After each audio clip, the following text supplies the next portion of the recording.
3. Aspecto general, caminos y circulación.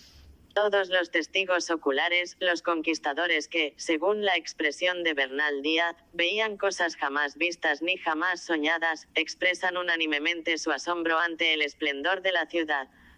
El menos impresionable, el más calculador entre ellos, el capitán Cortés, alaba con entusiasmo la belleza de los edificios, particularmente la de los jardines, tanto los situados sobre las terrazas como los dispuestos sobre el suelo. Observa las calles, largas y rectas, cortadas por canales por donde circulan las canoas, el acueducto que lleva el agua dulce a la ciudad, la amplitud y la actividad de los mercados. Cuando escribe a Carlos V, ¿acaso este hidalgo orgulloso no llega a decir que los indios viven casi como en España, y con tanto orden como allá? Es cosa admirable, agrega, el ver cuánta razón ponen en todas las cosas.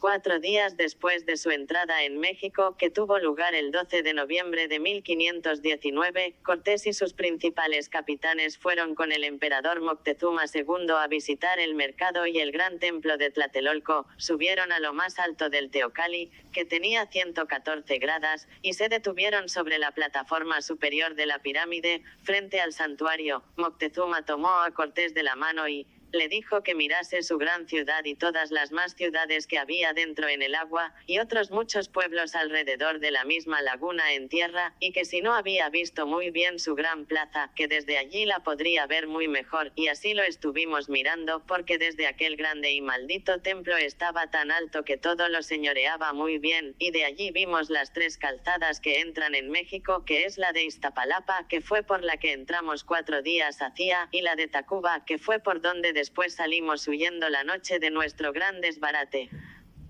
Y la de Tepeaquilla. Y veíamos el agua dulce que venía de Chapultepec, de que se proveía la ciudad, y en aquellas tres calzadas, las puentes que tenían hechas de trecho a trecho, por donde entraba y salía el agua de la laguna de una parte a otra, y veíamos en aquella gran laguna tanta multitud de canoas, unas que venían con bastimentos y otras que volvían con cargas y mercaderías.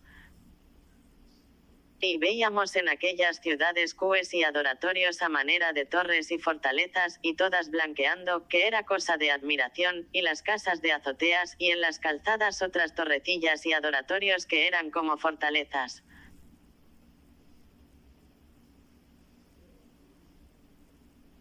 Y después de bien mirado y considerado todo lo que habíamos visto, tornamos a ver la gran plaza y la multitud de gente que en ella había, unos comprando y otros vendiendo, que solamente el rumor y zumbido de las voces y palabras que allí había sonaba más que de una legua, y entre nosotros hubo soldados que habían estado en muchas partes del mundo, en Constantinopla y en toda Italia y Roma, y dijeron que plaza tan bien compasada y con tanto concierto y tamaño y llena de tanta gente no la habían visto.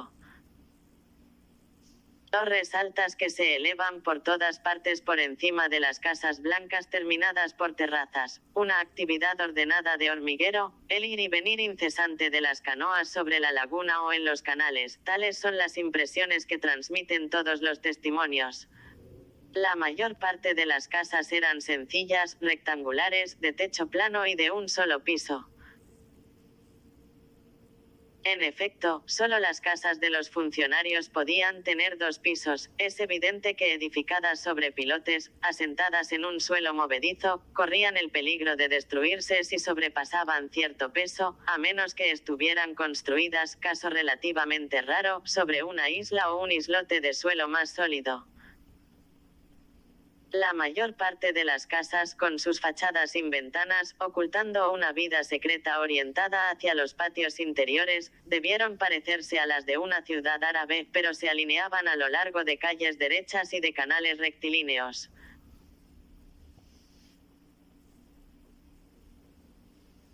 Sin embargo, también había en los arrabales, lejos del centro, las chozas cubiertas de paja o de hierba, con paredes de carrizos cubiertas de barro, como en los lejanos tiempos de los orígenes de la ciudad, pero yendo en sentido contrario, a medida que se aproximaban el Gran Teocalli y los palacios imperiales, aumentaban las dimensiones y el ornato de las casas. Allí estaban los palacios de los funcionarios y los de los personajes notables de las provincias, después los edificios oficiales, la Casa de las Águilas, especie de club militar, los Calmecaco colegios superiores, los Tlacochcoli o arsenales. En fin, no había monotonía en todo ello, de plaza en plaza, surgiendo por entre las azoteas que se recargaban unas contra otras, se elevaba la pirámide de un templo de barrio. En algunas calles, las casas servían de tiendas provisionales a los joyeros, orfebres y tejedores de plumas. En otras, los comerciantes tenían sus almacenes. Aunque había pocos espacios libres aparte de las grandes plazas, México no carecía de vegetación, cada casa tenía su patio interior, y los aztecas siempre tuvieron pasión por las flores. Alrededor de las chozas de los suburbios existían jardines rústicos donde las flores se mezclaban a veces con las legumbres, en las chinampas flotantes. Los poderosos coronaban de plantas y de flores las terrazas de sus palacios.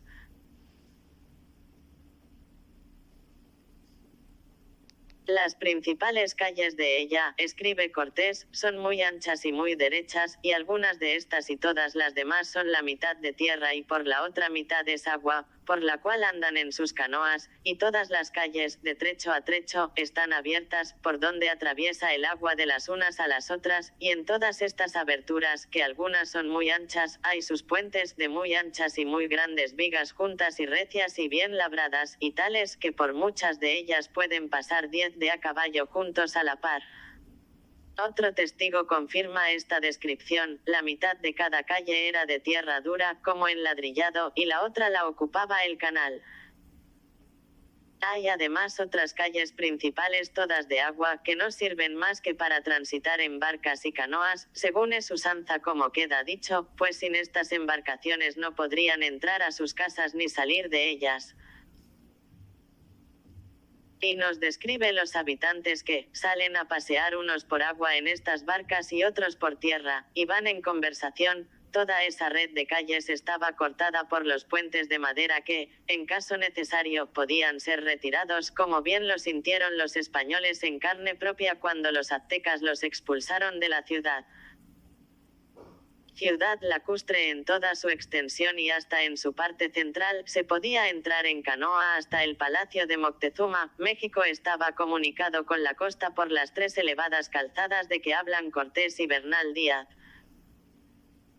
La del norte, que partía de Tlatelolco, llegaba hasta la orilla en Tepeyacac, junto a las colinas donde se alzaba el santuario de la diosa Tonantzin, Nuestra Madre, que es donde se levanta hoy la Basílica de Nuestra Señora de Guadalupe. La del oeste unía a Tenochtitlán con la ciudad satélite de Tlacopan.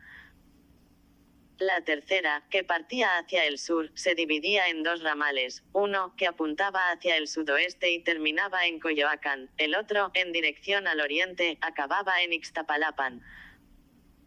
En la intersección de ellos se había construido un reducto formado por 2 torres y rodeado por una muralla a la cual se penetraba por 2 puertas que dominaba completamente el paso.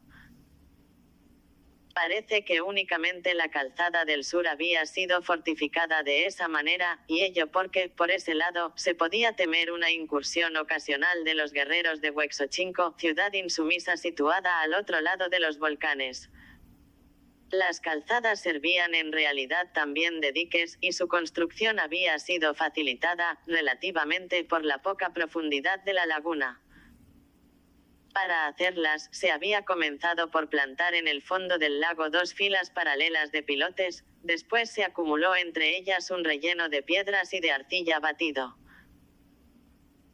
De vez en cuando los diques se interrumpían para dejar paso al agua bajo un puente de vigas. En efecto, los lagos algunas veces se veían agitados por corrientes que en ocasiones eran violentas, y hubiera sido peligroso no permitir la salida de las aguas. Las calzadas construidas siguiendo ese sistema eran tan anchas, dice Cortés, que por ellas hubieran podido caminar 8 jinetes, uno al lado del otro, con toda comodidad. La de Ixtapalapan a México tenía aproximadamente 8 kilómetros de largo, y era tan derecha que no se desviaba poco ni mucho, escribe Bernal Díaz. En definitiva, ellas señalaban los ejes principales a lo largo de los cuales creció la ciudad alrededor del núcleo original. Uno de ellos iba de norte a sur, determinado por la línea Tepeyacac-Tlatelolco-Tenochtitlán, Templo Mayor Coyoacán, y otro de occidente a oriente marcado por Tlacopan y el centro de Tenochtitlán. Al oeste, la ciudad se había detenido frente a las aguas del Gran Lago. Había que utilizar la canoa para comunicarse con Texcoco, desde donde se podía seguir por tierra hacia el interior del país, hacia la misteriosa Tierra Caliente que siempre ha cautivado la atención de los indígenas de la altiplanicie.